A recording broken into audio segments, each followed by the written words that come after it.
Today, the terrifying consequences of escalation without foresight, and in the aftermath of Israel's sweeping airstrikes that decapitated much of Iran's military command and targeted key nuclear facilities, Tehran has responded with brute force.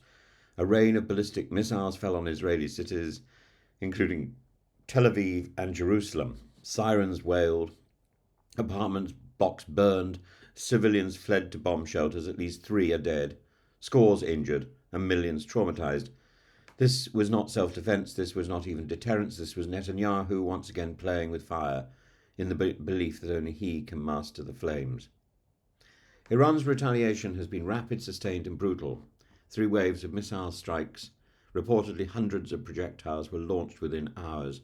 Some were intercepted by the Iron Dome and Allied defences. The United States, France, and UK assisted, but others hit residential districts. Tel Aviv's skyline is now a smoke-stained silhouette.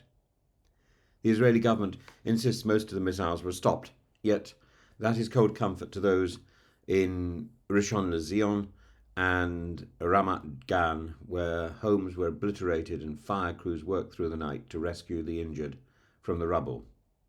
Ichilov Hospital in Tel Aviv treated dozens for shrapnel wounds, burns, and trauma. But this is not just a tale of Israelis under fire. We must also turn our gaze east to Iran's own Jewish community. 10,000 Jews still live in the Islamic Republic. Some are elderly, most are apolitical, all now live in fear. They're not agents of Zionism. They're not Israelis. They are Iranians. Many have refused to leave their homeland, even in the darkest of times. But after Israel's strike, which assassinated top Iranian commanders and bombed nuclear sites, they risk becoming scapegoats for Tehran's humiliation because so many people are too stupid to be able to identify the difference between being Jewish and being Israeli. As Muki Tenenbaum observed on CNN Radio Argentina, it's very difficult for Jews to leave Iran. That's not a statement about logistics. It's a warning about containment, about what happens when vengeance becomes policy.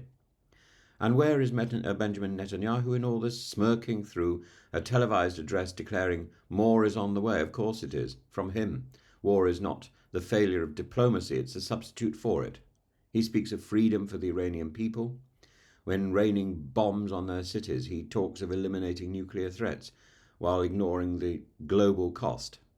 He claims Israel has achieved air supremacy, but at what price? A regional inferno? A rupture in US diplomacy? The endangerment of every Jew in Iran?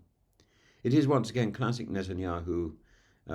It's an absurd maneuver by a tyrant. Act first, think later, if at all. Iran's retaliation is not over. New waves of missiles have been launched. The Revolutionary Guard speaks of crushing responses, and reports even suggest moderate voices within Iran's leadership are now baying for retribution. Meanwhile, American bases are bracing for attacks. The oil markets are rolling. The UN is paralysed by finger-pointing, and Israel's diplomatic standing is shrinking by the hour. Netanyahu's gamble is this, that Tehran's regime will crack before Israel's does. But that assumption, that Iran is a house of cards, overlooks its resilience, its deep nationalist sentiment, and the fact that nothing galvanizes a repressive regime more effectively than a foreign attack. Yes, Iran's regime is tottering, but Netanyahu has just effectively propped it up. Iran's government is repressive. It funds terror, it threatens annihilation. But there is a difference between containing a threat and igniting a catastrophe. A just war must be proportional. It must distinguish between combatants and civilians. It must not render whole communities, such as Iranian Jews, expendable in the name of military strategy, and it must not be waged to distract from domestic scandals or sagging poll numbers. Yet here we are, with Netanyahu under corruption charges, his coalition faltering, his strategy descending into messianic fantasy of preemptive salvation, while Gaza burns, Iran smoulders. In the end, the missiles falling on Tel Aviv are not just Iran's response, they are the response of history.